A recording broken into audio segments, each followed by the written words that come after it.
Hello and welcome back to Railroad Quarterly, my tri-monthly news recap of the North American rail industry.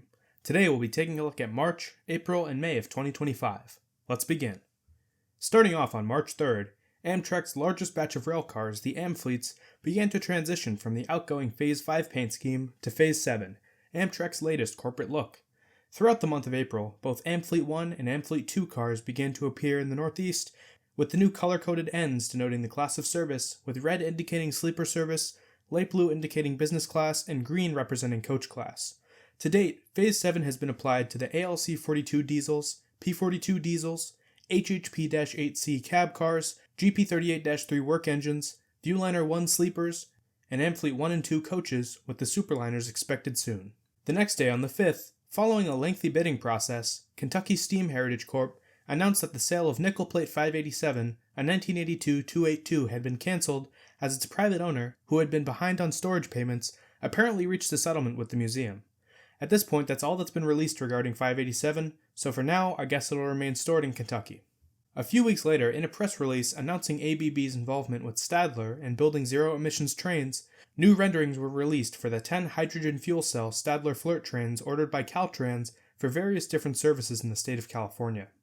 The latest word regarding these hydrogen trains is that they'll enter service in 2027 on Amtrak's San Joaquins route as well as the Altamont Corridor Express. The next day, Stephen Gardner announced his resignation from the position of CEO at Amtrak. Not long after, it was revealed that he was asked to leave by the Trump administration, to which he obliged. Generally, this is not a great sign of what is to come for Amtrak, but in fairness, a similar thing happened in 2016 when Richard Anderson was brought in from Delta Airlines to make Amtrak more profitable. As of when this video is being released, no new CEO has taken Gardner's place, but I would generally expect something similar to the Anderson era. Expect service cutbacks, especially on long-distance routes. On the same day, keeping with the theme of Amtrak, CalTrans announced its intentions to rename the San Joaquins route to the Gold Runner, which is the first step in allowing them to find a new operator. The San Joaquins name, despite just being the name of the valley in which this route operates in, is copywritten by Amtrak, and with the state of California hoping to take over services in the near future, I guess the new name will have to do.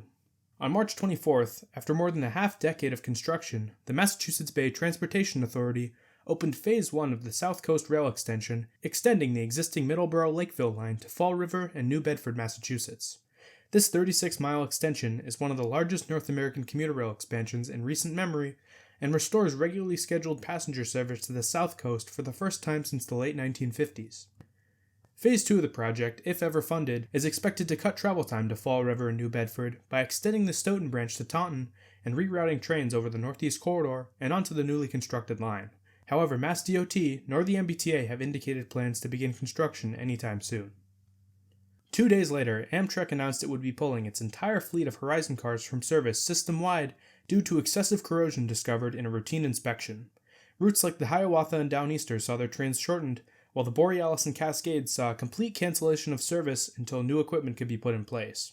Since March, these 4 routes have been able to transition to other equipment, like Superliner and Amfleet coaches, but these aging rail cars, which are already in short supply, put more stress on Amtrak's already stretched equipment pool.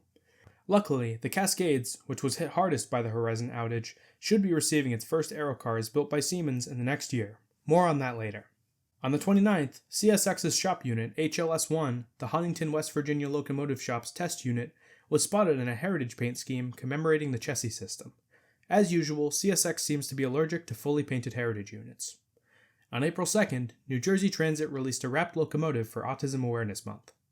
A few weeks later, keeping with the theme of Amtrak cuts, its $64 million federal grant to take on the development of high-speed rail in Texas was rescinded by the Trump administration, ending the short-lived federally supported era of Texas Central. Despite many considering the project dead, Texas Central will continue on, now with a different private investor backing it.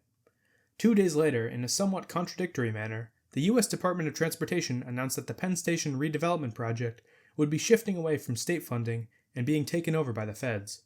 This $7 billion undertaking is expected to play a large part in increasing service on both New Jersey Transit and the Long Island Railroad, and could involve through running on both railroads.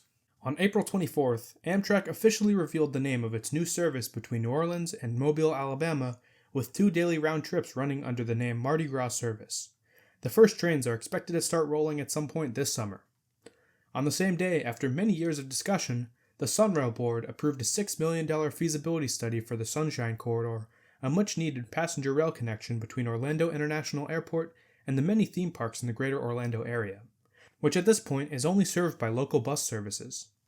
Around the same time, Stock Solutions, a startup out of Boston, released photos of F40PH-4C number 1002, a heavily overhauled F40 locomotive available for lease to commuter railroads, and its fresh coat of paint. After downloading the photo, it turns out its metadata was still attached, revealing that this picture was taken in late March at Metro East Industries in East St. Louis. The first of these Stock Solutions F40s are expected to be delivered to their first customer, the MBTA, in the next few months.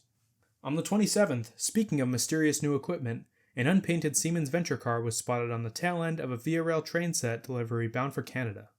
Though I haven't been able to find any sort of confirmation that this is the case, I'm pretty sure this is the first production aero car for Amtrak heading to the National Research Council in Ottawa for simulated cold weather testing. On the 30th, Union Pacific released 1616, an SD70M paying homage to President Abraham Lincoln, who authorized the construction of the Transcontinental Railroad. Definitely one of the most random special locomotives, but I will say, it looks pretty good. On May 3rd, after more than a year of sitting in a yard outside of Los Angeles, 2 historic pieces of equipment were moved to the Southern California Railway Museum in Paris, California. Those being ATSF 5704, a bicentennial SD45-2, and Coaster 2105, a retired F40PHM-2C, formerly owned by Coaster. 4 days later, Amtrak revealed its latest Northeast Corridor ad wraps. ACS 64's number 620 and 621 were both turned into rolling billboards for Crayola crayons, one in blue and one in yellow. Pretty random, but they do add a nice splash of color to the somewhat repetitive Northeast Corridor trains.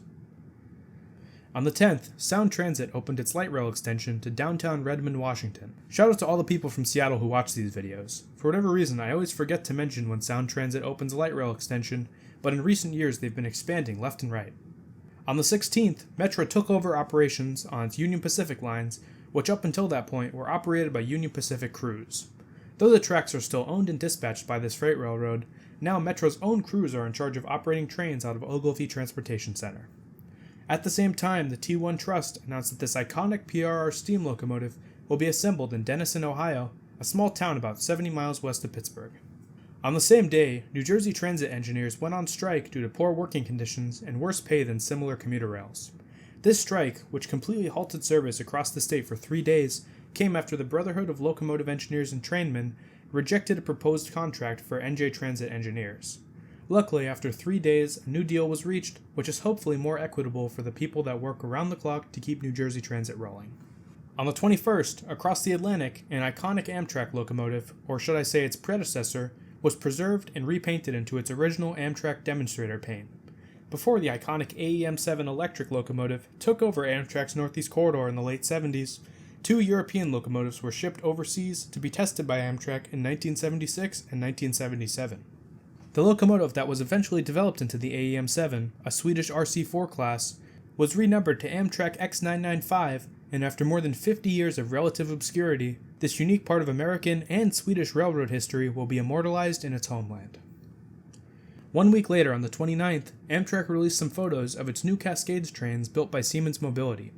This cab car and locomotive make up the first of 83 train sets, which over the next few years will completely take over more than a dozen corridor routes across the system. This particular set is expected to leave the factory for testing in the near future and should enter service in 2026. The next day, Amtrak's Piedmont service celebrated its 30th anniversary, repainting F59PH number 1893 into a paint scheme reminiscent of North Carolina's state flag. Finally, on the same day, New Jersey Transit released photos of the first MultiLevel III electric multiple units testing in Pueblo, Colorado, on the MXV rail test track.